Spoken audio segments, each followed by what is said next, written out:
Today I'm going to reveal to you an unbelievable sigula. It's so easy, but it's so hard to do, but it's possible.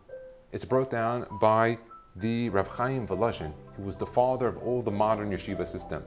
I say that because all the yeshiva systems that exist in the United States, and many of them in Eretz Israel, came from Rav Haim Vologin and the school of thought of the Gaon Vilna, the Gra. Because prior to that, we know that in the old Middle Eastern countries, the yeshiva system was very different.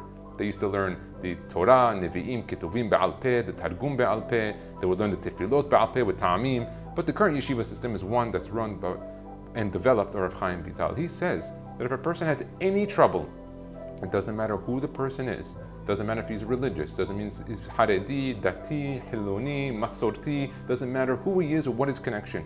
This sigula works anytime, anywhere. It's unbelievable. He says as follows.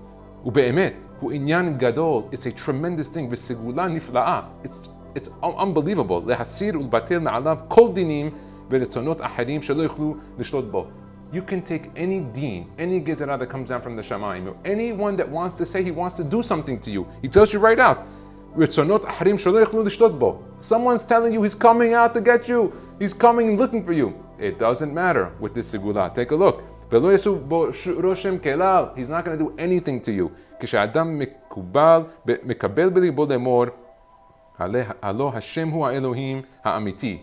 God is the only one in charge. And the koach that any human being has is only because God determined that you should have another heartbeat and you should be able to think for another moment and do what you're doing. No one has a power on this earth unless God dictates it that it can happen. And he says furthermore, there is nobody else like other than God.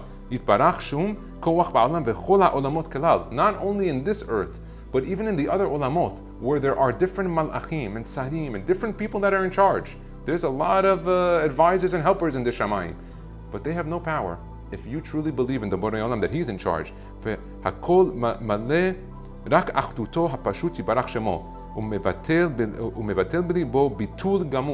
he makes a full feeling in his heart, not in his intellect, because this is not a sigula of intellect, because your intellect's going to tell you it's not going to happen, it's impossible, he's stronger than you, he has more money than you.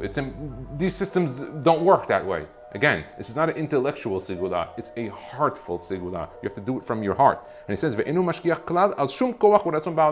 I don't care about anything, because it's God who's determining what's happening now and what's going to happen in the moment. He purifies his mind. Rak Adon Yachid Baruchu, to the one and the only Adon and power of this world. Ken yaspiku yitbarach beyado shemimeli yitbalu ma'alav kol hakochot v'arason sheba'olam shelo yichlu lif'ol lo shum devar kelal. You cannot get a better sigula than Rav Chaim Vologin. But you have to think and put in your mind, En od melevado, there is no other power than God. I remember when my brother, Rabbi Meir Dagmi, he was traveling going to Israel. He went to Israel to like Mikdash Melech for like 4 years in a row or something. And I remember he was only allowed to go at the time with 6-month visas to Israel. So he would go to Israel, he would have to skedoodle, he was in yeshiva for the whole year, come back and forth. And I'm like, how'd you do it? I'm like, every time, like, you keep on traveling back and forth, how'd you do it? He goes, you don't believe it. He goes, every time he would go to the airport, in any situation, he would just put his head down, not look at any of the wrong things, any wrong women or arayot or things. He would put his head down and close and just say, and just close his eyes and go. And he said he did it maybe 8 or 9 or 10 times, every time. One time by the ticket desk, I think it was in El Al, and the lady asked him, the lady was like, she seemed like she was a Hiloni lady, and she saw him like, his head was down, he wasn't looking at anything, and she's like, okay, where's your visa? I don't see the visa. And my brother heard the question, he kept on going, Enon Milvado, Enon Milvado, Enon Milvado, Enon Milvado. He kept on saying it non-stop, he kept on moving, he kept on closing his eyes. She thought that he was praying, something was wrong. She's like, all right, I don't know, let's get this guy out of here. She stepped this thing, she said, okay, go here, go, have a good day. And she let him go. And it happened constantly. And this was brought down by some of the Gedolim, even in the Holocaust, that they used this. So it's tried and tested, but it's not so simple. You have to make a bitul gamur, that you have to fully believe that really we're not in charge of anything, that God really is controlling all of the things that are happening. And when you do that, God says, I know your thoughts. That's one of the Yud Gimel Karim of Harambam. I know what's in your mind. And if I know what's in your mind, I know you're true, I'm coming to save you. Because God sees us as Banim Atem La Hashem. Baruch Adonai Le'olam. Amen ve'amen.